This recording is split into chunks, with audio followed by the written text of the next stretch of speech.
आज परिस्थिती अशी आहे गौरीताई की माझी मुलगी घराबाहेर गेली की मला भीती वाटते. लैंगिक छळ किंवा लैंगिक शोषण जे होतं ते 90% पेक्षा जास्त ओळखीच्या माणसाकडनं होतं. आता गंमत अशी आहे की 18 वर्षाच्या खाली समजा एखाद्या मुलाचा कन्सेंट असेल तरी त्याला कन्सेंट मानलं जात नाही, तो लैंगिक गुन्हाच आहे. म्हणजे मी एका पॉईंटला हेल्पलेसच आहे ना. आता आपण जेव्हा शाळेचा मुद्दा बोलतोय त्यावेळेला ती जबाबदारी शाळेची आहे, ती कायम पालकांची आणि त्या मुलीची असू नाही शकत. खूप छोटी गोष्ट अशी आहे की जेव्हा ट्रॉमॅटिक एक्सपिरियन्स घडतो आणि तिला पुन्हा पुन्हा प्रश्न विचारले जातात तेव्हा मेंदूला हे कळत नाही की आत्ता घडत नाही आहे. आपण सोसायटीमधून इतके कसे काय निर्लज्ज झालो आहे.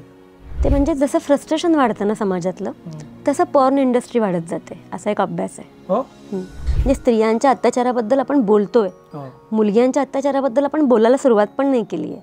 आणि तृतीयपंथी हा गट आहे की ज्याच्याबद्दल कोणी बोलत सुद्धा नाही. माणसं आहेत काम करणारी, लोकांनी फक्त त्यांच्यापर्यंत पोहोचलं पाहिजे.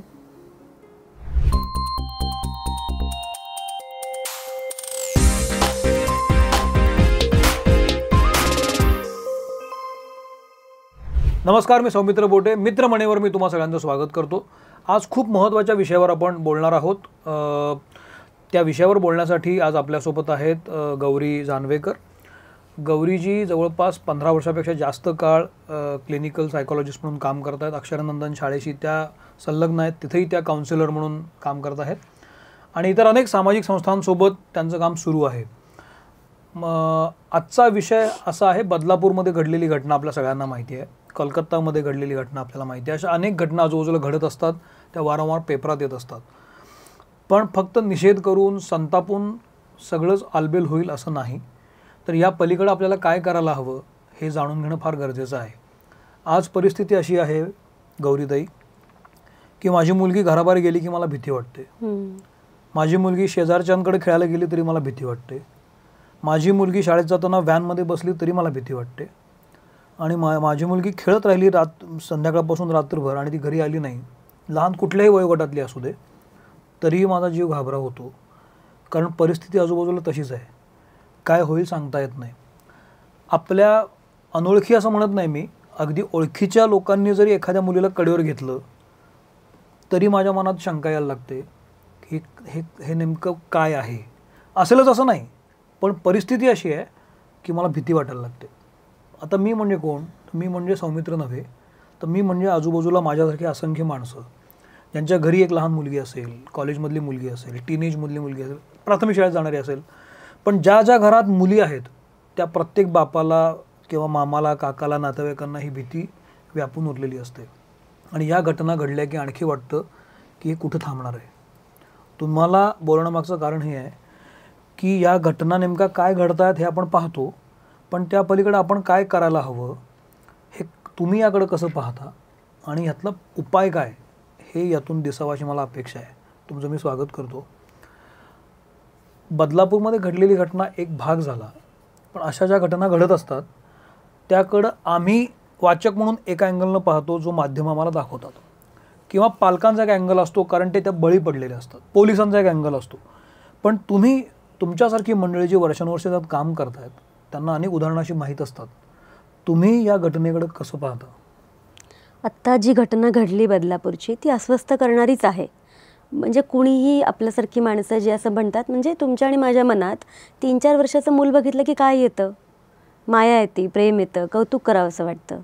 पण समाजामध्ये जर असं घडत असेल की 3-4 वर्षाच्या मुलीला स्वतःचीच काळजी घेण्यासाठी आपण इक्विप करत असू तर ते चांगली गोष्ट नाही आहे. तर समाज म्हणून आपल्याला खूप बदलायची गरज आहे. पण मी अजून एक गोष्ट सांगते, ज्या घटना वरती येतात आणि वाचक वाचतात त्याच्या कितीतरी पट जास्त समाजामध्ये घडतात. बरोबर, त्या वरती येत नाहीत. म्हणजे माझ्या क्लिनिकल प्रॅक्टिसमध्ये मला असं दिसतं की काही लोक स्वतःहून येतात की ज्यांना लैंगिक शोषण झालेलं आहे, आणि काही माणसं वेगळ्या प्रश्नासाठी येतात. डिप्रेशन आहे, एन्झायटी खूप वाढलेली आहे, त्याच्यावरती उपचार करायला सुरुवात केली आणि मग खोलात गेलं की कधीतरी कळतं की लहानपणी लैंगिक अत्याचार झालेलं आहे, लैंगिक शोषण झालेलं आहे. त्याच्यामुळे ह्याचं प्रमाण समाजामध्ये खूप आहे, जितकं आपल्याला दिसतं त्याच्यापेक्षा कितीतरी जास्त पट. लैंगिक शोषण ही टर्म आहे ना, ही सुरुवात कुठून होते? कुठून समजायचं शोषण व्हायला लागले? आपण 3 भाग करूयात त्याचे. पहिलं आहे लैंगिक वर्तन, दुसरं आहे लैंगिक गैरवर्तन, आणि तिसरं आहे लैंगिक शोषण. बरं. स्वतःच्या शरीराबद्दल माणसाला जे काही वाटतं किंवा जे काही अनुभव येत असतात त्याला आपण लैंगिक वर्तन म्हणूयात. बरं. जिथे दुसरी व्यक्ती त्याच्यामध्ये सहभागी होते तेव्हा तिथे समाज सुरू होतो. बरं. आणि तिच्या इच्छेच्या विरोधात काहीही झालं तरी ते लैंगिक शोषण आहे. आता गंमत अशी आहे की 18 वर्षाच्या खाली समजा एखाद्या मुलाचा कन्सेंट असेल तरी त्याला कन्सेंट मानलं जात नाही, तो लैंगिक गुन्हाच आहे. त्याच्यामुळे कुठल्याही व्यक्तीच्या परवानगीशिवाय तिला मेसेजेस करणं, पोर्नोग्राफी दाखवणं, काहीतरी शेरेबाजी करणं, स्पर्श करणं किंवा जबरदस्ती करणं हे सगळं लैंगिक शोषण आहे. आणि 18 वर्षाच्या खाली कुठल्याही मुलीची संमती असेल तरीसुद्धा ते लैंगिक शोषणच आहे असं कायदा मानतो. बरं. आणि मग याच्यामध्ये जी उदाहरणं तुमच्यासमोर येत आहेत की तुम्ही जे काउन्सिलिंग करता किंवा अक्षरनंदनसारख्या शाळेमध्ये पण तुम्ही जे जोडलेले आहात, तर पूर्वी कसं असायचं, म्हणजे मला असं दिसतं ढोबळ मनानं की फक्त 10वी 12वी नंतरच्या मुलींचं शोषण जास्त व्हायचं किंवा टीनेजमध्ये FY TY मध्ये मुली गेल्या की ते जास्त प्रमाण असायचं कदाचित, कारण मुली वयात येतात असं आपण म्हणतो, ते स्पर्श हवेसे वाटत असतात. हे प्रमाण अलीकडे पण यायला लागलं आहे. आता प्राथमिक शाळेत पण सुरू झालं आहे, शिशु वर्गात पण असं सुरू झालेलं आहे शोषण होणं. याच्याकडे तुम्ही कसं पाहता? हे खरं आहे की समाजातली अस्वस्थता वाढायला लागली आहे आणि म्हणून गुन्हे पण वाढायला लागलेत. पण ना कधी कधी मला असं वाटतं, थोडं मी एक्सप्लेन करते. मला आत्ता जे झालं आहे ना त्याची तीव्रता कमी नाही करायची आहे, पण आपल्याला एकूण प्रश्नाकडे कसं बघायचं असं आपण बघतोय. तर कधी कधी मुलांचं वर्तन साधं असतं, पण केवळ आपला विचार त्याच्याबद्दल झालेला नसतो म्हणून आपल्याला ते गैरवर्तन वाटतं. आणि कधी कधी खरंच ते शोषण असतं. थोडं मी एक्सप्लेन करते म्हणजे काय. मानवी लैंगिकता जी आहे ना त्याला 4 पैलू आहेत. एक आहे शारीरिक, दुसरा आहे भावनिक, तिसरा आहे सामाजिक आणि चौथा आहे राजकीय. राजकीय पण आहे त्याच्यामध्ये? राजकीय आहे. बरं. तर एक्सप्लेन करत जाते मी. ठीक आहे. ह्या 4चा जर विचार नाही केला तर आपल्याला उत्तरं नाही सापडणार. म्हणजे तुम्ही जे मगाशी प्रश्न विचारला की पूर्वी मोठ्या मुलींसोबतच व्हायचं, आता ते लहान मुलींसोबतही होतं, त्याचं प्रमाण नक्की वाढलं आहे. पण पूर्वी ते नव्हतं असं नाही आहे. आता पालक उभे राहायला लागलेत, तक्रार नोंदवायला लागलेत. पूर्वी असं व्हायचं की आपणच बोललो अशी काही घटना घडली तर मुलीच्या भविष्याचं काय, तिच्या लग्नाचं काय, याची भीती खूप असायची आणि म्हणून खूपदा गोष्टी झाकल्या जायच्या. मला खूप चांगलं वाटतं की आता लोक गोष्टी झाकत नाहीत आणि पुढे येतात, तक्रारी करतात आणि म्हणूनही आपल्याला वाटतंय की प्रमाण वाढत चाललेलं आहे. आता मगाशी जो मी मुद्दा मांडला की लैंगिक वर्तन काय आणि गुन्हा काय याच्याकडे नीट बघूयात. कुठून सुरू होत असतील मुलांचे प्रश्न एकूण लैंगिकतेबद्दलचे, तर ते अगदी लहानपणापासून सुरू होतात, पण ते क्युरिओसिटीमधून होत असतात. त्याच्यात लैंगिकता नसते. जेव्हा माणसाची प्युबर्टी हिट होते त्याच्यानंतरच खरं तर लैंगिकतेचे प्रश्न जास्त सुरू होतात. तर लहान मुलं म्हणजे काय, तर 1ली 2री बालवाडी 3री 4थी यांना खूप प्रश्न पडत असतात आणि ते आउट ऑफ क्युरिओसिटी असतात. त्याची उत्तरं आपण कशी देतोय, ते कसं डील करतोय याच्यावर ठरतं की ते वर्तन राहील का त्याचं गैरवर्तन होईल. एखादं उदाहरण देते. म्हणजे ना लहान मुलांना प्रश्न पडतात की पक्षी उडतात का, ते अंडी कसे घालतात, किंवा प्राणी दूध कसे पाजतात, असे खूप छोटे छोटे प्रश्न मुलांना पडतात. तसेच शरीराबद्दलचे प्रश्न पण पडतात की मुली आपल्यापेक्षा वेगळ्या काय आहेत शरीराने, त्यांचे टॉयलेट्स वेगळे का आहेत, असे प्रश्न त्यांना पडायला लागतात. ती क्युरिओसिटी शमवण्यासाठी काही वर्तन घडतं. उदाहरणार्थ एखाद्या मुलीचा फ्रॉक वरती करून बघणं, तिला जबरदस्तीने टॉयलेटमध्ये ओढणं. हे प्रश्न लैंगिक नाही आहेत, हे क्युरिओसिटीचे प्रश्न आहेत. म्हणजे पक्षी उडतात का आणि मुली वेगळ्या का किंवा मुलगे वेगळे का, हे उत्सुकतेतून आलेले प्रश्न आहेत. त्याची उत्सुकता जर शांतपणे शमवली तर मुलांच्या मनामध्ये गोंधळ होत नाहीत. त्याचे शमवण्याचे मार्ग काय आहेत, तर आहे ना शरीर रचनेचे चार्ट्स मिळतात. मुलं प्राणी बघत असतात, बाळं दिसत असतात. ती संधी असते पालकांना मुलांशी बोलण्याची. एकदा तिथे गप्पा झाल्या ना नीट की का बरं शरीर रचना मुलींची वेगळी आहे, तर मनातला गोंधळ कमी व्हायला लागतो. इथून त्याची सुरुवात होते. त्याच्यानंतर ना कधी कधी मुलं प्रश्न विचारतात काय की कधी कधी आईला किंवा वडिलांना म्हणतात की तू माझ्याशी लग्न करशील का.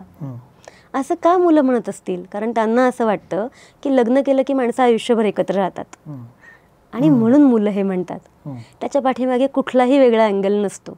तर कधी कधी ना काही गोष्टी दुर्लक्ष करण्याच्या असतात आणि कधी कधी काही गोष्टींना लगेच उत्तर शमवणं गरजेचं असतं. तिथे ठामपणे उत्तर देणं गरजेचं असतं. शिक्षकांनाही म्हणतात की तुम्ही मला खूप आवडता, तुम्ही माझ्याशी लग्न कराल का? तर ते ना खूप शांतपणे घ्यायची गरज आहे. याचा तुम्ही कुठल्या वयोगटातलं सांगताय? हे सगळं 1ली 2री 3री बालवाडी किंवा हिचं माझं हिच्यावरती खूप प्रेम आहे, आपण मोठेपणी लग्न करणार आहोत, हे खूप नॉर्मल आहे. आणि याचा अर्थ असा की त्या मुलाला या व्यक्तीबरोबर आयुष्यभर राहायची इच्छा आहे, इतकाच त्याचा अर्थ आहे. एकदा मी हे फक्त माझ्या शाळेतली उदाहरणं देत नाही, इतर शाळांमधली पण मी देते. एकदा मी 5वीच्या मुलाशी बोलत होते आणि तो म्हणला की माझं ना अमकी तमकीवरती खूप प्रेम आहे. तर मी म्हटलं म्हणजे काय? मला वाटतं तिने माझ्यावर डबा खावा ना रोज. तर माझ्या मनात प्रेमाची जी कल्पना आहे ती जर मी त्याच्यावर लादली असती आणि म्हटलं असतं आत्ताच असा वागतो तर पुढे जाऊन काय करेल, तर मग मी त्या मुलावरती अन्याय केला असता. स्पष्ट म्हणजे ती संधी आहे त्या मुलाच्या मनात काय चाललंय हे समजून घेण्याची. पण मग त्या मुलानं हे सांगितल्यावर तुम्ही त्याला काय उत्तर दिलं? तिला वाटतंय का की डबा खावा, तिची इच्छा आहे का? तिला जर वाटेल तर ती नक्की खाईल आणि नसेल वाटत तर तू विचारून बघ. नाही म्हणत असेल तर तुला दुसरे मित्रमैत्रिणी शोधले पाहिजेत. मग अशी मी जसं म्हटलं तसं की स्वतःचं प्राथमिक काय आणि सामाजिक काय. उदाहरणार्थ एखाद्या मुलीला खूप क्युरिओसिटी वाटते मुलांच्या शरीराबद्दल, ती जबरदस्ती करत असेल, जबरदस्तीने टॉयलेटमध्ये ओढून नेत असेल तर ते गैरवर्तन आहे, ते लगेच थांबवलं पाहिजे. आणि तिथे संधी बोलायची की हे नाही चालणार, तुझ्या क्युरिओसिटीबद्दल आपण बोलूयात पण दुसऱ्या माणसाशी आपण असं वागू शकत नाही. इथून आपण मुलांना जबाबदारी शिकवत जातो. मोठी माणसं जेव्हा बेजबाबदार वागतात तेव्हा ते अचानक बेजबाबदार नाही वागत, लहानपणापासून काहीतरी तयार होत गेलेलं असतं. तर बेजबाबदार वर्तन काय हे लहानपणापासून बोललं पाहिजे आणि त्याच्याबरोबरनीच प्रश्नांची उत्तरं देत गेलं पाहिजे. बरं, पण हे झालं त्या वयोगटातल्या त्यांना परस्पर एकमेकांबद्दल काय वाटणं. ह्याच्यामध्ये जेव्हा दुसरा फॉरेन बॉडी ॲड होते, वयानं मोठी असलेली किंवा थोडीशी ओळखीची पण फार ओळखीची नसलेली, म्हणजे शाळेतले शिपाई किंवा ड्रायव्हर मामा असे कुणी, म्हणजे तिथं इश्यू व्हायला लागतात. कारण मग ती मुलं वेगळ्या इंटेन्शन तुमच्याकडे बोलत असतात, तुम्ही तुमचं म्हणणं त्याच्यावर लादत असता म्हणा किंवा भावना लादत असता. ह्याच्याशी डील कसं करायचं? मग अशी म्हणजे एकूणच सगळीकडे गुड टच बॅड टच याच्याबद्दल बोललं जातं, ते महत्त्वाचं आहे, ते मुलांना माहिती पाहिजे, पण तितकंच आहे असं नाही आहे. याच्या पलीकडे खूप गोष्टी घडल्या पाहिजेत. आता वयोगटाचं मगाशी मी बोलवते ना, तो मुद्दा आपण नंतर पुढे करूया. आता ह्या प्रश्नाचं उत्तर मी देते. काही काही गोष्टी आहेत ना वातावरणातच पक्क्या केल्या पाहिजेत, त्याच्यासाठी मुलं जबाबदार नाही आहेत. उदाहरणार्थ आता बदलापूरचं जे काही झालं, लहान मुलांना शिशूला न्यायची जबाबदारी मावशीची आहे शाळेतल्या, कोणीतरी बरोबर असलं पाहिजे. खूप छोट्या गोष्टी असतात, नाडी सोडता येत नाहीये, बटन उघडता येत नाहीये, टॉयलेटची कडी लागली, मूल अडकलं, ह्याच्यामध्ये सतत कुणी ना कोणीतरी मोठी व्यक्ती पाहिजे आणि लेडीज टॉयलेटमध्ये ती कायमच स्त्री पाहिजे, हे बेसिक आहे. हा नियमच शाळेनी पाळला नाहीये. किंवा जे काही व्हॅनचे काका आहेत त्यांचा आणि शाळेचा संपर्क किती आहे, किती गोष्टी पालक, शाळा आणि व्हॅनचे काका ह्या सगळ्यामध्ये जातात, ह्या गोष्टी बघणं हे पालकांचं काम आहे आणि शाळेचंही काम आहे. त्याच्यामुळे वातावरण निर्मितीची जबाबदारी ही मोठ्यांचीच आहे, ती लहानांची नाही आहे. पण असं काही घडत असेल तर बोलण्यासाठी कोण कोण सिक्युअर व्यक्ती आहेत हे मुलाशी आधी बोलता येऊ शकतं. तुझ्याबद्दल हे काहीही गैरवर्तन घडलं तर तू कोणाशी बोलू शकतो. मग ती आई असेल, बाबा असेल, काउन्सिलर असेल, शाळा असेल, मोठी ताई असेल, कोणाशी एक व्यक्ती ठरवून घेणं आणि मुलाने त्याच्याशी बोलणं, मुलींनी बोलणं हे गरजेचं आहे. हे नियम आपल्याला ठरवून घ्यावे लागतात मुलांबरोबर आणि ते झालंच पाहिजे.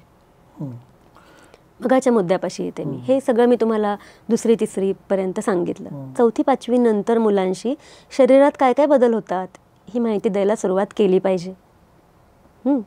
म्हणजे मुलींच्या शरीरामध्ये बदल व्हायला लागतात, साधारण 5वीच्या सुमारास मासिक पाळी यायला लागते, हे सगळं मुलींना माहिती पाहिजे. तसंच मुलग्यांचीही माहिती शेअर झाली पाहिजे. तर 5वी ते 7वी असा गट आहे की दरवर्षी दर काही महिन्यांनी या विषयावरती बोलत राहिलं पाहिजे. आणि याच्या पुढे जास्त हे होतं ती म्हणजे जबाबदारी, की जबाबदारी काय आहे तुमची या सगळ्या वर्तनाची.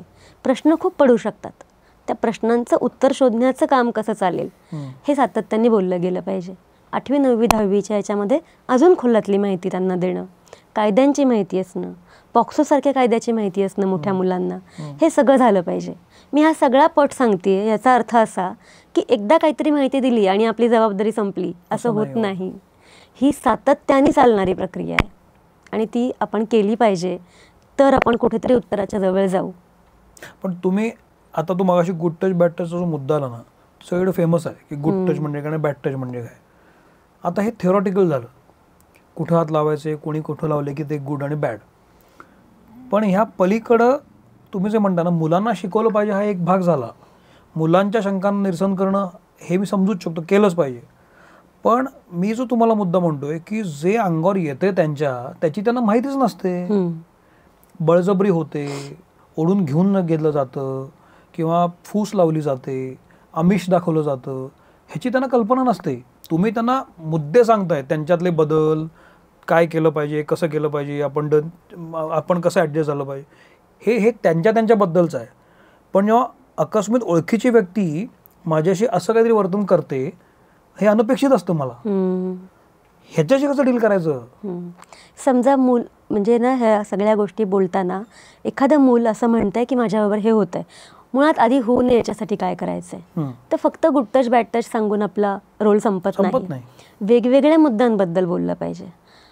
काय इच्छा नसताना गाल ओढणं, हात धरणं, एकांतात घेऊन जाणं, मिठी मारणं, ह्या सगळ्या गोष्टी ज्या आहेत ह्या होऊ शकतात आणि ह्या आपल्याला टाळायच्यात. याच्यासाठी काय काळजी घेतली पाहिजे हा पहिला मुद्दा. समजा असं झालं तर काय, याच्यासाठी पालक किती भूमिका घेतात. समजा जवळच्या व्यक्तींनी, ओळखीच्या माणसांनी असं काही केलं तर पालक उभं राहतात का मुलाच्या बाजूनी, का जाऊ दे हा विषय सोडून देऊयात असं म्हणतात. हे महत्त्वाचं आहे. तर याच्यासाठी NCRBचा एक रिपोर्ट आहे, त्याच्यानुसार लैंगिक छळ किंवा लैंगिक शोषण जे होतं ते 90% जास्त ओळखीच्या माणसाकडनं होतं. अननोन लोकांकडनं फार कमी होतं. ओळखीची माणसं म्हणजे कोण, तर काय वडिलांचा मित्र आहे, आत्याचा नवरा आहे किंवा नात्यातलं कोणीतरी आहे, अशा माणसांकडनं 90%पेक्षा जास्त घडतं. बापरे. आता समजा एखादी मुलगी सांगते की अमक्या अमक्या माणसांनी मला असं केलं किंवा त्या काकांनी मला असं केलं, तिथे पालकांनी ठाम भूमिका घेणं, जाब विचारणं आणि जेव्हा कायद्याच्या कक्षेत बसतं तिथे रिपोर्ट करणं गरजेचं आहे. हे झालं पाहिजे. याच्या बरोबरीने मुलांच्या मानसिकतेवरती खूप परिणाम होतो, ज्याला ट्रॉमा असं म्हणतात. जेव्हा हिंसा घडते तेव्हा माणसाच्या मेंदूमध्ये जे काही घडतं त्याला ट्रॉमा म्हणतात. 2 प्रकारचे ट्रॉमा अजून त्याच्यामध्ये ॲड होतात. कुठलंही लैंगिक शोषण हा ट्रॉमा आहेच आहे, पण जेव्हा जवळची व्यक्ती करते तेव्हा तो बिट्रेयल ट्रॉमा होतो. जेव्हा ज्यांनी पोषण करायचं, ज्यांनी वाढवायचे ते लैंगिक शोषण करतात तेव्हा तो अबंडनमेंट ट्रॉमासुद्धा होतो. म्हणजे माझ्या शिक्षकांवरती माझा पूर्ण विश्वास आहे, त्यांनीच असं केलं तर हा विश्वासाला धक्का आहे, मेंदूला धक्का आहे, शरीराला सुद्धा धक्का आहे. बरोबर. अशा वेळेला मानसिक आरोग्याच्या सेवा घेणं गरजेचं असतं. तर म्हणजे केवळ कायदेशीर कारवाई गरजेची नाही आहे, मानसिक आरोग्याच्या सेवा त्या व्यक्तीला देणं आणि ट्रॉमामधनं त्या व्यक्तीने बाहेर पडणं गरजेचं आहे. थोडा ट्रॉमा म्हणजे काय हे मी एक्सप्लेन करते. कधीही आपल्याला संकट आलं तर आपल्या शरीराची अशी रचना आहे, लढा, पळा किंवा थिजून जा, फाईट, फ्लाईट और फ्रीज. जंगलापासून आदिमानव जेव्हापासून आहे तेव्हापासून आहे. उदाहरणार्थ आपण आता गप्पा मारत बसलो आणि आपल्याला धूर येताना दिसला तर आपण पटकन हे सगळं थांबवू आणि पळू. पण समजा हे सगळं थांबलं तर आपण परत नॉर्मल लाईव्ह आणि काम करायला सुरुवात करू. ज्यांना ट्रॉमा झालाय त्यांची ही सिस्टीम बंदच पडत नाही. म्हणजे ती सतत अलर्ट असते की कधीही धोका होऊ शकतो, कधीही संकट येऊ शकतं. असं इमॅजिन करा की तुमच्या मेंदूची सिस्टीम कधी शांतच होत नाहीये, तुम्ही सतत अलर्ट मोडवरती आहात, तर तुमचं काय होईल. असं लैंगिक शोषण जिथे होतं त्या माणसांचं होतं आणि त्यांचा ट्रॉमाचे सिम्पटम्स कमी करण्यासाठी मानसोपचाराची गरज लागते. तुम्ही आता इतके क्लिनिकल सायकोलॉजिस्ट आहात, तुमच्याकडे अशी काही उदाहरणं आहेत का की सांगू शकाल का की एक केस होती आणि या ट्रॉमानं काय झालं त्या व्यक्तीचं, असं सांगू शकाल? एक साधारण 40ची स्त्री माझ्याकडे यायची आणि ना खूपदा असं व्हायचं की छोट्या छोट्या गोष्टी झाल्या की तिला स्वतःला सेल्फ हार्म करावं असं वाटायचं, किंवा मनाविरुद्ध गोष्टी झाल्या की सुसायडल थॉट्स यायचे. कुठे कामामध्ये फार पुढे जाता येत नव्हतं, कॉन्फिडन्सवरती परिणाम झालेला होता, दिसण्याबद्दल स्वतःच्या खूप कॉम्प्लेक्सेस आलेले होते. हे सगळं शोधत जेव्हा गेले तेव्हा कुटुंबातल्या जवळच्या व्यक्तींनी म्हणजे फॅमिली फ्रेंडनी अनेक वर्ष तिचं शोषण केलेलं होतं. अय्यो. आणि मग तिचा मेंदू हा सतत अलर्ट मोडवरतीच राहायचा. तर तिथं बरंच काम करायला लागतं. आधी ही सिस्टीम शांत कशी करायची हे शिकवायला लागतं. वेगवेगळ्या थेरपीचे टेक्निक्स आहेत ते सांगायला लागतं. तर कायदेशीर कारवाई हा एक भाग आहे. शारीरिक इजा झालेली नाही आणि त्याच्यावरचे उपचार हा दुसरा भाग आहे. आणि तिसरा मानसिक आरोग्याच्या सेवा काही काळ देत राहणं. आता फक्त ते त्या मुलीला होत नाही, ज्यांच्या समोर या घटना घडतात, जवळच्या व्यक्तीबरोबर झालेलं आहे. म्हणजे मुलीला काहीतरी अशा शोषणातून जावं लागलंय आणि त्या आईवडिलांना कळलं, तर त्यांनाही असे सिम्पटम्स दिसायला लागतात. किंवा जवळच्या मैत्रिणीचा मृत्यू झाला आहे याच्यामध्ये, तर तिच्या मित्रमैत्रिणींना पण असे सिम्पटम दिसायला लागतात. तर तिथे मानसिक आरोग्याच्या सेवा पुरवणं हे आपलं काम आहे. पण आता हे मी तुम्हाला थोडं पुन्हा अलीकडे आणतो. हा ट्रॉमा शाळेतल्या मुलांवर किंवा प्राथमिक शाळेतल्या मुलांवर जो असं काही घडलं तर तो ट्रॉमा कसा असतो? ट्रॉमा सगळ्यांचा सारखा असतो, तो फार काही वेगळा नसतो. मुलं आजारी पडायला डॅमेज होण्याची शक्यता असते. सगळ्याच प्रकारे होतं डॅमेज. म्हणजे बिलीफ वरती होतं, व्यक्तिमत्वावरती परिणाम होतो, न्यूनगंड येतो, अभ्यासाकडे लक्ष लागत नाही, मुलाचे मार्क किंवा मुलीचे मार्क अचानक कमी व्हायला लागतात, छोट्या छोट्या गोष्टींनी आजारी पडायला होतं. हे सगळे ट्रॉमाचे सिम्पटम्स आहेत आणि ते लहान मुलांमध्ये सुद्धा दिसतात. पण मुलांनी करायचं काय त्या क्षणी? समजा असं काही घडत असेल, त्या क्षणी कोणीतरी आत ओढलं असेल किंवा कोणीतरी घेऊन जात असेल एकांतात, तर ती लहान लहान मुलं असतात, त्यांनी करायचं काय? काय असं काही आलंय का बाहेर की तुम्ही असं करू शकता, हे केलं पाहिजे, ते केलं पाहिजे?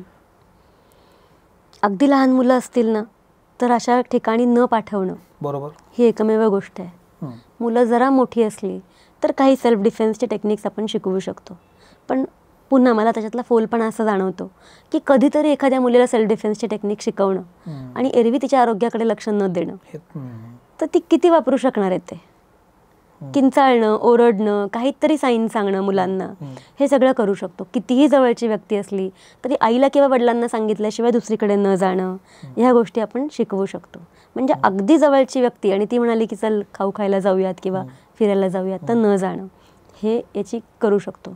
पण ना मी हे सगळं बोलते ना, त्याच वेळेला मला अशी जाणीव येते की समाज म्हणून आपण हा अत्यंत संशयग्रस्त आणि भिलेला समाज व्हायला लागलेलो आहे ना.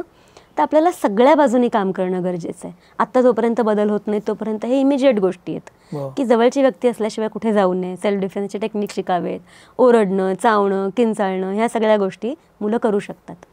पण एकूण समाज म्हणून आपल्याला बरंच काम आणि बरेच वर्ष करायची गरज आहे. आणि आपण हे सगळं पुन्हा त्या मुलींनी काय करायचं याच्याबद्दल बोलतोय. दुसऱ्या मुद्द्याकडे येणारच आहे मी, त्याकडे येणारच आहे मी. तो जास्त महत्वाचा आहे. अगदी. कारण काय आहे की समोरच्याची नियत मी ठरवू शकत नाही, ते माझ्या हातात नाही आहे ना. पण मग अशा वेळेला जो व्हिक्टिम होणार आहे त्यानं काय केलं पाहिजे हेच मी आधी बोलणार, कारण माहीतच नसतं समोरचं कधी येऊन काय वाढून ठेवलेलं आहे. आणि हे सगळं करून ना कधी कधी गोष्टी घडू शकतात, तर त्याच्यावरती उपचार करणं आणि त्या व्यक्तीला बाहेर पडण्यासाठी आजूबाजूच्या माणसांनी मदत करणं. खूप छोटी गोष्ट अशी आहे की जेव्हा ट्रॉमॅटिक एक्सपिरियन्स घडतो आणि तिला पुन्हा पुन्हा प्रश्न विचारले जातात, तेव्हा मेंदूला हे कळत नाही की हे आत्ता घडत नाही आहे. नाही मला कळलं, परत सांगा. उदाहरणार्थ एक्स या व्यक्तीवरती काहीतरी शोषण झालेलं आहे, तिला त्याच्यानंतर त्याबद्दलचे पुन्हा पुन्हा प्रश्न विचारले गेले, तर तिच्या ब्रेनला हे नाही कळत की आत्ता घडत नाही आहे. ब्रेन परत ते सगळ्या मेमरीज जगत असतो, ॲज इफ त्याच्यासाठी ते वर्तमान असतं. आणि म्हणून छोट्या छोट्या गोष्टी असतात की परत परत त्या मेमरीज काढू नयेत, मुलींना तसलेच प्रश्न विचारू नयेत, ती दृष्टी तयार करू नये, चष्मा करू नये त्या मुलीकडे बघण्याचा, हे शिकणं गरजेचं आहे समाज म्हणून आपण. अशा गोष्टी घडत असताना समजा एखाद्या मुलीबरोबर एखादा व्यक्ती गैरवर्तन करतोय, थेट नाही पण काय तिला घेऊन चाललाय, तिच्या मनात नाही आहे, असं जे चालू असतं ना, किंवा कोणते चॉकलेटचं आमिष दाखवते आणि आपल्याला कल्पनाही नसते की समोर काय सुरू आहे, अशा वेळेला आजूबाजूच्या लोकांनी कशा पद्धतीनं वावरलं पाहिजे सजग नागरिक म्हणून, काय सांगाल?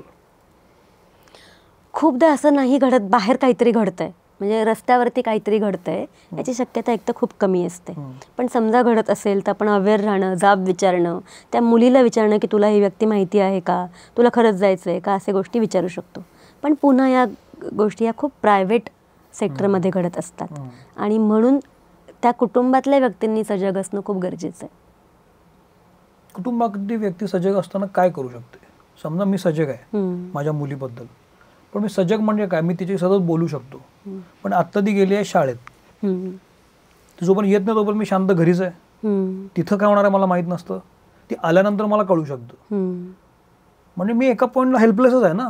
आता आपण जेव्हा शाळेचा मुद्दा बोलतोय त्यावेळेला ती जबाबदारी शाळेची आहे, ती कायम पालकांची आणि त्या मुलीची असू नाही शकत. शाळेमध्ये असं वातावरण असणं, मी जसं म्हटलं तसं की कोण आहे आजूबाजूला, शिक्षकांची सातत्याने प्रशिक्षण होणं, या गोष्टीबद्दलची सजगता वाढणं, हे काम शाळेचं आहे.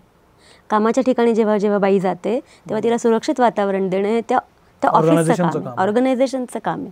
तिथे तुम्ही कायदे किती करता, विशाखा गाईडलाईन्स किती फॉलो होतात, पॉशची कमिटी किती तयार झालेली आहे, हे सगळं त्या ऑफिसचं काम आहे. आता मला या दुसऱ्या मुद्द्याकडे आहे, जो महत्त्वाचा मुद्दा आहे की अलीकडच्या काळामध्ये तुम्ही मगाशी बोलता बोलता एक मुद्दा तुमच्या बोलण्यात आला की अस्वस्थता जी आहे त्यातनं हे सगळं आलं आहे. आपल्या समाजामध्ये कुठली अस्वस्थता आहे की म्हणजे आपण माणूस पण काय विसरायला लागलो आहे की समोरची मुलगी किती वयाची आहे, आपण काय वयाचे आहोत, तिच्या माझ्यात आपल्यामध्ये काय बॉन्ड आहे, हे सगळं विसरून आपण एका क्षणी सगळं धाब्यावर बसवतो आणि त्या एका शोषणाच्या दिशेनं जातो. आपण सोसायटी म्हणून इतके कसे काय निर्लज्ज झालो आहे? आता मगाशी मी अगदी सुरुवातीला काही गोष्टी सांगितल्या होत्या की वैयक्तिक काही आहेत, सामाजिक आणि राजकीय आहेत. ते थोडे एक्सप्लेन करते. मधुमिता पांडे नावाच्या सायकोलॉजिस्ट आहेत, त्यांनी एक सर्व्हे केला. त्याच्यातला 122 लोकांचा इंटरव्ह्यू घेतला ज्यांनी ज्यांच्यावरती रेप केल्याचा गुन्हा सिद्ध झालेला आहे, अशा लोकांचा, की का बुवा तुम्ही असं केलं, असं जेव्हा त्यांना विचारलं तेव्हा त्यात काही काही वेगवेगळे कारणं दिसली. सामाजिक काय, तर बहुतेकांना असं वाटतं की मुलगी जर चुकीची वागत असेल तर तिला नीट करण्याची जबाबदारी आपली आहे, तिला धडा शिकवला पाहिजे. हे सामाजिक आहे. चुकीचं वागत असेल म्हणजे उदाहरणार्थ निर्भयाच्या आरोपीचं जेव्हा इंटरव्ह्यू घेतला तेव्हा तो म्हणला की 9 वाजता ती रात्री फिरत होती, तर हे 9 वाजता नाही फिरलं पाहिजे ना चांगल्या घरातल्या मुलींनी. अरे बापरे. किंवा 45 वर्षाचा माणसाचा एक इंटरव्ह्यू घेतला, त्याला विचारलं की तू हे का केलं, तर तो म्हटलं ती नीट वागत नव्हती ना, तिला पनिश करायची गरज आहे ना. त्याला विचारलं की तुला असं वाटतं का की तू हे चुकीचं केलंस, तर तो म्हणतो की हो मला वाटतंय की मी चुकीचं केलं आहे. तू जबरदस्ती केली असं वाटतंय का, तर म्हणे हो मी जबरदस्ती केली आहे. काय करायचं आहे मग याचं, तर म्हणे की मला वाईट वाटतं की आता तिचं लग्न नाही होणार. बघा इथे कुठेही तिच्यावरती काहीतरी अन्याय झाला आहे, तिच्या शरीराचं मनाचं नुकसान केलं आहे आपण, याची जाणीव त्या व्यक्तीला नाही आहे. तर म्हणतो की तिचं लग्न नाही होणार याच्याबद्दल मला वाईट वाटतं आहे आणि मी इथून सुटलो ना की मी तिच्याशी लग्न करू शकतो. बापरे. 45 ओलांडलेला हा माणूस होता आणि 9 वर्षाच्या मुलीवरती त्यांनी अत्याचार केलेला होता. तर काही कारणं सामाजिक आहेत, सामाजिक बिलीफ आहेत की ज्याच्यावरती आपल्याला खूप काम करायची गरज आहे. पण सामाजिक बिलीफ कसा काय असू शकतो? म्हणजे समाजात तयार झालं ना मुलींनी कसं वागावं, मुलीचं योग्य काय अयोग्य काय, आणि जर ती नीट वागत नसेल तर तिला धडा शिकवण्याचं काम आपलं आहे. हे कुठून तयार झालेत बिलीफ? अनेक अभ्यास असे सांगतात की रेप जे घडतात ते लैंगिक गरजांमधनं फार कमी वेळा घडतात, ते पॉवर सिद्ध करण्यासाठी घडत असतात. आणि तिसरं जे मी म्हटलं की राजकीय कारणं असतात. एखाद्या कम्युनिटीला दुसऱ्या कम्युनिटीला जर धडा शिकवायचा असेल तर ते असं होतं, तर अशा गोष्टी घडतात. तर कमी वेळा शारीरिक कारणं असतात, नसतातच असं नाही आहे, कमी वेळा असतात, पण बहुतेकदा सामाजिक आणि राजकीय ही कारणं जास्त असतात. मधल्या काळामध्ये असं आलं होतं की लहान मुलांवरती जेव्हा तुम्ही म्हणता की असं का वाटत नाही की हे मूल लहान आहे, तर लहान मुलांवरती जेव्हा अत्याचार केला जातो तेव्हा लोकांना असं वाटायचं की हा माणूस म्हणजे पेडोफिलिक आहे. पेडोफिलिया म्हणजे ज्यांना लहान मुलांबद्दल आकर्षण वाटतं, ही लैंगिक आकर्षण वाटतं, अशी काही माणसं समाजामध्ये आहेत ज्याला आजार म्हणूनच बघितलं जातं किंवा डेव्हिएशन बघितलं तर आजार म्हणण्यापेक्षा हे डेव्हिएशन आहे असं बघितलं जातं. तर मग एकूण ज्यांच्यावरती अत्याचार झाले होते त्यातले किती टक्के पेडोफिलिक होते असा अभ्यास झाला, तर ते केवळ 4% होते. 4% माणसं हे पेडोफिलिक होते, म्हणून त्यांनी लहान मुलांवरती अत्याचार केला. आणि म्हणून मला असं वाटतं की मानवी मेंदू ना इतका सहज आणि सरळ नाही आहे, त्याचा अभ्यास करायची गरज आहे आणि आपल्याकडे ते खूप कमी आहेत. आणि म्हणून मला मधुमिता पांडेचा रिसर्च हा खूप महत्त्वाचा वाटतो की तिने सुरुवात केलेली आहे की असं का घडतं, तर हे सातत्याने अभ्यास झाले पाहिजेत. पण मग नुसता अभ्यासून काय उपयोग? त्याच्यावरती अर्थातच त्याच्यावरती कामही झालं पाहिजे. हां, आणि म्हणून मी म्हटलं की फक्त मुलींना जे काही सांगितलं जातं तसं मुलग्यांशी संवाद सातत्याने होतोय का, त्यांना जबाबदारी शिकवली जाते का, हे महत्त्वाचं आहे. म्हणजे आपल्याकडे ना प्रयास नावाची संस्था आहे पुण्यामध्ये, ते खूप चांगलं काम करतात. म्हणजे वेगवेगळ्या मुलांच्या गटांबरोबर जाऊन त्यांच्याशी बोलणं, त्यांना जबाबदारीचं भान येणं, कायद्यांची माहिती असणं, किंवा रिलेशनी नावाचा एक गट आहे मोहन देस आणि त्यांचा गट चालवतो की ते अनेक मुलांशी असं गटांनी काम करतात. तर असं आपल्याकडे करू शकतात ना, सोसायट्यांमध्ये मुलांचा गट केला आहे, वर्षभर त्यांच्या कार्यशाळा चालल्यात आणि मुलांचे विचार त्याच्यातनं तयार होतात आहेत. 8वी 9वी 10वीचे मुलं असतील त्याचा अभ्यास होऊ शकतो, त्यांच्यावरती काम होऊ शकतं. माणसं आहेत काम करणारी, लोकांनी फक्त त्यांच्यापर्यंत पोचलं पाहिजे. हे एक. त्याच्या आधीचा सुरुवात होते ते म्हणजे पालक आणि शिक्षक किती संवाद साधतात. तर मला असं वाटतं की मुलाचं कुठलंही वर्तन दिसलं तर त्याला बोलण्याची आणि संवादाची संधी म्हणून बघावं आणि बोलायला लागावं. पण अलीकडे असं होतंय ना, अलीकडे पालक मुलं बोलतात नाही एकमेकाशी. पालकांचाच गोंधळ इतका आहे ना की कधी कुठल्या वेळेला काय माहिती द्यायची. उदाहरणार्थ 6वीच्या मुलांनी पोर्नोग्राफी बघावी का? नाही बघावी. पण ते कुठं त्यांच्या हातात आहे? खूप जास्त एक्सपोजर मिळतंय मुलांना. म्हणजे मी तो मुद्दा येणार होतो की जबाबदारीची जाणीव आणि संवाद हा एक भाग झाला, पण ज्याच्याकडे आपलं लक्ष नाही आहे की जो इंटरनेट नावाचा प्रकार आहे आणि मोबाईल हा जो माहितीचा प्रचंड स्रोत आपल्याकडे यायला लागला आहे मुलांकडे विशेषतः, आणि ते कळत नकळत त्यांच्याकडे येतं आणि मग ते त्यांना दिसतं. असं काही मुद्दाम कोणी बघत नाही कारण त्यांना माहीतच नसतं. पण ते असं घडल्यानंतर हा जो परिणाम होतो मुलांच्या डोक्यावर, त्याचं काय करायचं? सगळ्यात पहिली गोष्ट अशी की त्यांना तो ॲक्सेस नसावा. चाइल्ड लॉक असतात प्रत्येक फोनमध्ये, ते चाइल्ड लॉक असावे. म्हणजे 8वीच्या आधी खूप डिटेल माहिती मुलांना देऊ नये. 8वी 9वी नंतर तुम्ही ही माहिती देऊ शकता. तुम्हाला अकवर्ड वाटत असेल तर जे एक्सपर्ट्स आहेत त्यांच्याकडे नेऊ शकता आणि ते माहिती देऊ शकतात, तर ती जबाबदारी सांगू शकता. पण त्याच्या आधी जर एक्सपोजर मिळालं तर मेंदूची क्षमताच नाही आहे ते घेण्याची, आणि मग जो काही गोंधळ होतो. पुन्हा अजून एक रिसर्च झाला आहे की माणसाशी का वागतात, मोठी माणसाशी का वागतात, का लैंगिक अत्याचार करतात, तर त्याच्यात काही काही गोष्टी जाणवल्यात. ज्या माणसांची फॅमिलीज डिसफंक्शनल होत्या, हां, शांत फॅमिलीज नव्हत्या, ज्यांच्या लहानपणी खूप मारहाण झालेली आहे, त्यांनी मारहाण बघितलेली आहे, त्यांना मारहाण झालेली आहे, आणि 10 वर्षाच्या आधी त्यांना पोर्नोग्राफीचं एक्सपोजर मिळालेलं आहे. हां, हा महत्त्वाचा मुद्दा त्या अभ्यासामध्ये आलेला आहे. तर ह्या गोष्टीवरती काम करणं हे सुद्धा गरजेचं आहे. म्हणजे मी तुम्हाला मगाशी म्हटलं तसा हा सरळ मुद्दा नाही आहे, हा मल्टीफोल्डेड आणि मल्टी लेयर्ड मुद्दा आहे, आणि म्हणून सगळ्या बाजूनी याच्यावरती काम होणं गरजेचं आहे. मला याची पूर्ण कल्पना आहे की हा विषय असा आहे की तासाभरात संपणारा विषय नाही आहे, पण मला अपेक्षा हीच आहे की या निमित्तानं किमान एक डोर ओपन होईल लोकांसाठी की आपण कुठल्या दिशेनं जाऊ शकतो. सगळेच मार्ग बंद आहेत असं नाही आहे. अनेक गोष्टी आपण वापरल्या, आचरणात आणल्या तर गोष्टी सोप्या होण्याची शक्यता तयार होते, आणि हे यातून येणं मला महत्त्वाचं वाटतं. तुम्ही ताई बोललात की प्राथमिक शाळेतल्या मुलांना माहिती दिली पाहिजे किंवा 8वी 9वी 10वीतल्या मुलांना हळूहळू समज येते, जबाबदारी येते. काही टच असे असतात ना की वयाच्या विशिष्ट टप्प्यावर ते हवेसे वाटतात. विशेषतः जेव्हा मुली वयात येतात किंवा कॉलेजमध्ये जातात तेव्हा त्यांना हवा असं वाटतो. मानवी स्वभाव आहे, मी काही त्यात नाकारणार नाही. पण कुठं थांबायचं हेही कळत नाही, कुठं थांबवायचं हेही कळत नाही, आणि तिथून खूप इश्यू तयार होतात. समोरच्याला वाटतं मला मुभा दिली जाते म्हणून ती मुभा घेतली जाते, आणि त्यातून अनेक गोष्टी घडतात, मोह टाळता येत नाहीत. ह्या फॅक्टरकडे कसं बघता तुम्ही? मला ह्याचं उत्तर देताना मी थोडी साशंका आहे. त्याचं कारण आपल्या समाजामध्ये ना व्हिक्टिम ब्लेमिंगचा एक ट्रेंड दिसतो. व्हिक्टिम ब्लेमिंग म्हणजे जिच्यावरती अन्याय झालाय तिलाच ब्लेम करा. म्हणजे काय, तिने कपडे असे घातले होते, ती या वेळेला बाहेर पडली, तिने लिपस्टिक इतकी भडक लावली होती, तिने केस मोकळे सोडले होते. पण त्या 3-4 वर्षाच्या पोरींनी याच्यातलं काय केलं होतं? खरी गोष्ट आहे, काहीच नव्हतं केलं. तसंच या प्रश्नाचं उत्तर देताना मला थोडीशी भीती वाटतेय की याला व्हिक्टिम ब्लेमिंग म्हणून घेऊ नये. बरोबर. पण काही मुलींच्या बाबतीमध्ये असं होतं की त्यांना या स्पर्शाच्या पलीकडे खरं तर थांबायला पाहिजे असं वाटत असतं, पण ते थांबत नाहीत. खूप छोटं प्रमाण आहे याचं. त्याचं कारण असं आहे की घरातलं दुर्लक्ष, लहानपणापासून प्रेमळ वातावरण मिळालं नसेल. हे बघा, प्रत्येक स्त्रीला माहिती असतं की कुठला स्पर्श हवा आहे आणि कुठला नको आहे. पण नको असतानाही जेव्हा तो कंटिन्यू होतो त्यावेळेला बहुतेकदा भीती असते की हा जर मी नाकारला स्पर्श तर किमान या माणसाकडनं मला जे अटेन्शन मिळतं तेही मिळणार नाही, आणि घराकडनं तर ते मिळालेलंच नसतं. घरामध्ये इतकं अब्युझिव्ह वातावरण असतं की अब्यूज म्हणजेच प्रेम, हे कनेक्शन डोक्यामध्ये फिक्स झालेलं असतं.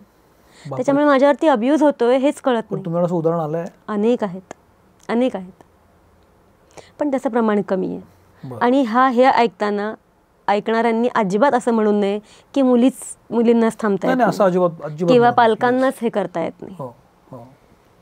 ह्याच्या बरोबरीने अजून एक मुद्दा मोठा आहे की जो समाजामध्ये दुर्लक्षित आहे, ते म्हणजे मुलग्यांवरती होणारे लैंगिक अत्याचार. हो, मुलांवर पण होतं. खूप प्रमाण आहे. मुलग्यांकडनं मुलग्यांवरती होणारे अत्याचार याचं प्रमाण खूप आहे. एक्सपेरिमेंट, एक्सप्लोजर काय काय मिळते किंवा एक्सप्लोर करण्याच्या यांनी अनेक गोष्टी घडत राहतात, पण मुलग्यांना बोलण्याची जागाच नाही आहे. कारण प्रश्न निर्माण होतो आपल्या आयडेंटिटीचा, आपल्याबरोबर असं कसं काय झालं याचा, आणि ते दाबून टाकलं जातं. पण मुलांवर होणाऱ्या अत्याचाराचा वयोगट काय असतो? म्हणजे सगळे असतात. 5-6 वर्षापासून मोठेपणापर्यंत, कॉलेजला जाईपर्यंत हे घडू शकतं. पण त्यांच्यावर लैंगिक अत्याचार होतात की मानसिक होतात, शारीरिक होतात? काय? शारीरिक, लैंगिक, मानसिक तर सगळ्याच लोकांबरोबर होतात, पण शारीरिक लैंगिक अत्याचार मुलगांवरती होतात आणि त्याचं प्रमाण बरंच आहे. जेव्हा मुलाचं लग्नाचं वय होतं आणि गोंधळ तर संपलेला नसतो, अशा वेळेला मुलं काउन्सिलिंगला येतात की मी याचं करू काय जे माझ्यावर घडलं होतं. एखादं उदाहरण सांगा ना. पुन्हा अनेक उदाहरणं आहेत, पण एखादी केस की ज्याच्यामध्ये त्या मुलाला खूप आयडेंटिटीचेच प्रश्न झाले होते की माझ्याकडे बघून असं कसं वाटलं असेल त्या माणसाला, म्हणजे माझी आयडेंटिटी काहीतरी वेगळी आहे का, हा गोंधळच तयार झाला होता. त्याचं वय काय होतं तेव्हा? होतं 31 वर्षाचं वय त्याचं. काय बोलतो? आणि त्याच्यावर अत्याचार कधी झाला होता? तो लहान असताना. तेव्हापासून तो कॅरी करत होता. आणि मग त्यातनं एन्झायटी, डिप्रेशन हे सगळे सिम्पटम्स वाढत जातात. आणि हे एक उदाहरण मी तुम्हाला सांगितलं. म्हणजे स्त्रियांच्या अत्याचाराबद्दल आपण बोलतोय, मुलग्यांच्या अत्याचाराबद्दल आपण बोलायला सुरुवात पण नाही केली आहे. आणि तृतीयपंथी हा गट आहे की ज्याच्याबद्दल कोणी बोलत सुद्धा नाही, आणि तिथे अत्याचाराचं प्रमाण तर खूप जास्त आहे. आपण आता मुलींबद्दल जास्त बोलतोय कारण त्या नेहमीच बळी ठरत आलेल्या आहेत, त्यांचं प्रमाण खूपच जास्त आहे. आणि जेव्हा ताकदीचा विषय येतो तेव्हा त्या कुठेतरी कमी पडत असतात. कारण मानवी रचनेनुसार पुरुषाची ताकद नेहमीच जास्त असण्याची शक्यता असते असं मानलं जातं. त्याला काय अभ्यास मला माहीत नाही, पण ती बळजबरी जास्त होते मुलींवर. म्हणून हा मुद्दा. मग शोषणाचा मुद्दा जेव्हा पुढच्या टप्प्यात येतो की ऑफिसच्या ठिकाणी लैंगिक अत्याचार होतो, शोषण होतं, किंवा ती मुलगी जेव्हा 22-24 वर्षाची असते, लग्न व्हायचं असतं, तिशीतली पकडा तुम्ही, तेव्हाचं शोषण जे असतं त्याचं आत्ता काय प्रमाण आहे सध्या? पुन्हा बरंच प्रमाण आहे. सगळं असं वाढलेलंच आहे. ते होतंच का आता समोर येत आहे माहिती नाही आहे, पण प्रमाण बरंच आहे. पण पुन्हा मला असं म्हणायचं आहे की विशाखा गाईडलाईन्स दिलेल्या आहेत. पॉश कमिटी कशी नेमायची याच्याबद्दल अनेक लोक काम करतात. त्यातले म्हणजे ॲडव्होकेट रमा सरोदे किंवा नारी समता मंचाच्या प्रीती करमरकर हे खूप चांगलं काम करतात. तर एम्प्लॉयरनी बोलवावं, त्यांना ट्रेनिंग घ्यावेत, अशा कमिटी नेमाव्यात. म्हणजे समजा मुलींचे कष्ट, त्यातनं येणारं प्रॉफिट आपल्याला महत्त्वाचं वाटतंय, तर त्याच्या सेफ्टीची जबाबदारी पण आपलीच आहे. या सगळ्यामध्ये पोलिस हा फॅक्टर खूप महत्त्वाचा असतो, खूपच जास्त. म्हणजे तुम्ही मग 2दा-3दा कायद्याचा उल्लेख केला की कायदा काय सांगतो. समजा अशी घटना घडली आहे तर पालकांनी इमिजिएट काय गोष्टी केल्या पाहिजेत? आता पॉक्सो कायदा जो आहे ना, तो सांगतो की ज्याला पहिल्यांदा कळले त्याची ती जबाबदारी आहे की केस नोंदवली पाहिजे. पालकांना नाही. समजा काउन्सिलरला सांगितले तर माझी जबाबदारी आहे की मी जाऊन नोंदवली पाहिजे, नाही तर कायदा मला पकडू शकतो की तू नाही हे सांगितलं. शिक्षकांना सांगितलं, शिक्षकांनी सांगितलं पाहिजे. तर हे पहिलं काम. आणि मग पुढे शिक्षकांनी पोलिसांना तक्रार दाखल केली पाहिजे. आणि मग पोलिसांचं पुढचं काम की FIR नोंदवून घेणं. आणि बदलापूरच्या केसमध्ये असं म्हणतात की तक्रार उशिरा नोंदवून घेतली, 11 तास बसवलं. पोलिसांच्या केसमध्ये काय होतं? का पोलीस लवकर निर्णय घेत किंवा डिसिजन घेत नाहीत किंवा ऍक्टिव्हिटी करत नाहीत पुढची? मला खरं तर माहिती नाही की असं का होतंय. मे बी त्यांच्या अवेअरनेसचा, त्यांच्यावरती काम करण्याची गरज आहे. पण म्हणजे मी फार त्याच्यामध्ये जर सगळ्यांवरच काम करायचं ठरवलं तर कधी होणार आहे सगळं? पालकांवर काम केलं पाहिजे, शिक्षकांवर काम केलं पाहिजे, ड्रायव्हरवर काम केलं पाहिजे, पोलिसांवर काम केलं पाहिजे. मग आपण समाज म्हणून नालायकच आहोत जगायला, असं मला वाटतं कधी कधी. मला असं वाटत नाही, कारण आपण अनेक गोष्टीतून पुढे आलेलो आहोत. उदाहरणार्थ उदाहरणार्थ मुलींचा गर्भपातचं प्रमाण समाजामध्ये खूप होतं. आता आपण त्याच्यावरती काम केलेलं आहे, आपण पुढे आलोय. सतीसारखी चाल आपल्याकडे होती, आपण ती बंद केलेली आहे. मुलींच्या शिक्षणाला विरोध होता, आपण त्याच्यातनं पण खूप पुढे आलेलो आहे. तर मी खूप होपफुल आहे की गोष्टी बदलतील आणि आपल्याला हे गतिमान एकदा काम केलं आणि संपलं असं नाही होणार. आपल्याला सतत काम करत राहावं लागेल. तर त्याचे आपण आळस नको करायला, इतकंच मला म्हणायचं आहे. आता अगदी मोठी बोलायचं तर गुड टच बॅड टच पण सुरुवात होते. मुलांना आता आणखी काय सांगणं गरजेचं आहे? अवेअरनेस हा एक भाग झाला, पण अशा काही नियम आहेत का की हे नियम म्हणण्यापेक्षा काही अशा गोष्टी आहेत का की हे शिकवलं पाहिजे, आत्ता हे सांगितलं पाहिजे शाळेत जाताना, किंवा अवेअरनेसबद्दल या 3-4 गोष्टी त्यांना आत्ता सांगणं गरजेचं आहे, असं काय सांगू शकाल? अनेक गोष्टी आहेत. म्हणजे तुम्हाला कुठलाही पोर्नोग्राफिक व्हिडिओ दाखवला तर, तुम्हाला नको त्या ठिकाणी स्पर्श केला तर, तुम्हाला काय अश्लील जोक कोणी सांगितले तर मोठ्या माणसांनी, किंवा सातत्याने काय इंस्टाग्रामवरती किंवा याच्यावरती तुमचे फोटो मागितले तर. खूपदा असं होतं की मुलं वेबसाईटवरती असतात आणि त्यांचे न्यूड फोटो मागितले जातात. ह्या सगळ्या गोष्टींबद्दल त्यांनी अवेअर असलं पाहिजे आणि हे सांगितलं पाहिजे. त्यांना कायद्याची माहिती असली पाहिजे. तुम्ही आता जवळपास 15-16 वर्ष हे काउन्सिलिंग करताय, तर इतके वर्ष पाहत असताना ह्या ट्रेंडमध्ये काय बदल झाला आहे? ट्रेंड म्हणजे या शोषणाच्या पद्धतींमध्ये किंवा लोकांच्या सायकीमध्ये काही बदल झाला आहे? टेक्नॉलॉजीचा बदल खूप झपाट्याने होतो आणि भावनिक, वैचारिक आणि सामाजिक बदल खूप स्लो होतात. तर टेक्नॉलॉजी जशी मिळायला लागलेली तसे त्याचे प्रकार वाढलेले आहेत. म्हणजे अगदी फेसबुकच्या मेसेंजरवरती येऊन सतत मेसेजेस करणं हे पूर्वी नव्हतं, ते आता वाढायला लागलेलं आहे. तर हा जो फरक आहे ना, टेक्नॉलॉजीचा स्पीड आणि माणसांच्या विचारांचा स्पीड, ह्याचं अंतर जितकं वाढत राहील तितके प्रश्न वाढणार आहेत.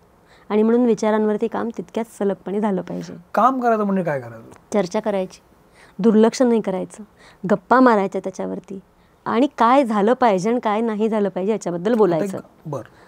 एक मुद्दा मला फक्त असं वाटतं की कधी कधी कामाच्या ठिकाणी, शाळेच्या ठिकाणी, क्लासच्या ठिकाणी 0 टॉलरन्स पॉलिसी असली पाहिजे की आम्हाला कळलं तर आम्ही सहन नाही करणार आहे. ज्याच्याबद्दल कळलं त्याला तो आन्सरेबल आणि अकाउंटेबल असला पाहिजे. म्हणजे अगदी 10वीच्या मुलांनी 8वीच्या मुलीला काहीतरी केलं, तो आन्सरेबल असला पाहिजे. शाळेने त्याच्यामध्ये ॲक्शन घेतली पाहिजे. याचा उलट परिणाम पण होतो, याचा गैरफायदा पण घेतला जातो. काही बाबतीमध्ये तो होतो, पण त्याचं प्रमाण खूप कमी आहे. म्हणजे आपल्या समाजामध्ये एखाद्या व्यक्तीचं लैंगिक शोषण झालं तर तिला पुढे अनेक सामाजिक परिणामांना सामोरं जावं लागतं. अशा याच्यामध्ये कोण असं सांगेल आणि कोण त्याचा गैरफायदा घेईल, त्याचं प्रमाण कमी आहे. तुम्ही आता मगाशी सांगितलं की या सगळ्यामध्ये आपण काम केलं पाहिजे, गोष्टी बदलल्या पाहिजेत. येता काळ तुम्हाला कसा दिसतोय? म्हणजे तुम्ही खूप वर्ष काम करताय, काय काम चाललंय तुम्हाला माहिती आहे, काय अभ्यास होतात हे तुम्हाला माहिती आहे. पुढचा टप्पा कसा दिसतोय? काय असायला पाहिजे, काय केलं गेलं पाहिजे, काय सांगू शकाल?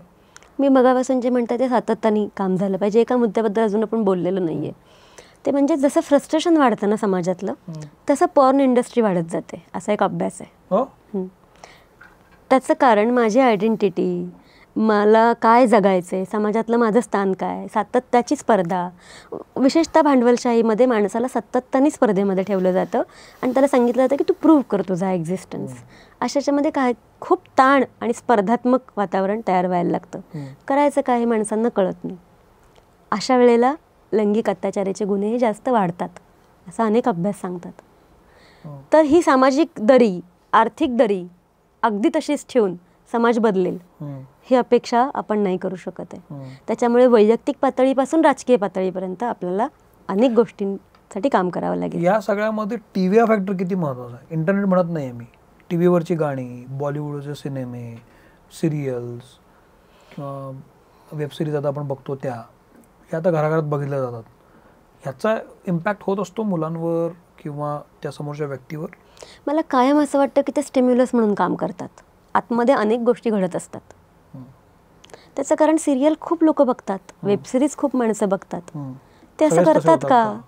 नाही करत. तर स्टिम्युलस म्हणून ते नक्की काम करतात. आधी खूप गोष्टी घडत असतात.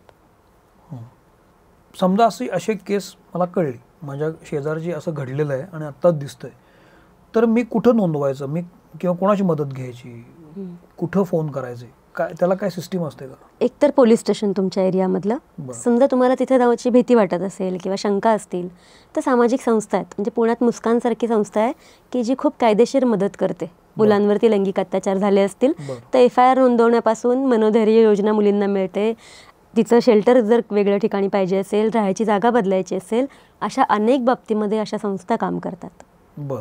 तर पुण्यातले लोक किंवा महाराष्ट्रातले लोक मुस्कानसारख्या संस्थेला, म्हणजे मला ती माहिती आहे, अजून अनेक असतील. एपिसोड झाल्यानंतर याच्या डिस्क्रिप्शन बॉक्समध्ये आपण या संस्थेचे नंबर देणार आहोत की लोकांना त्याचा उपयोग होईल. असे ज्या काही तुम्हाला संस्था वाटतात महत्त्वाच्या, प्रयास एक तुम्ही सांगितली, मुस्कान एक सांगितलीत, तर त्यांचे पत्ते आणि त्यांचे नंबर आपण जरूर देऊ, ज्याला मदत होऊ शकेल असं मला वाटतं.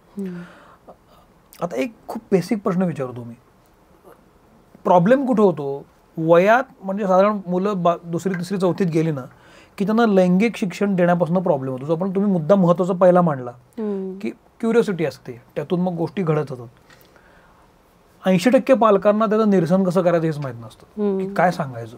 म्हणजे मी कुठून आलो किंवा दूध कुठून येतं, खूप बेसिक प्रश्न असतात. पण ह्या क्युरिओसिटीमधनं ते येतं.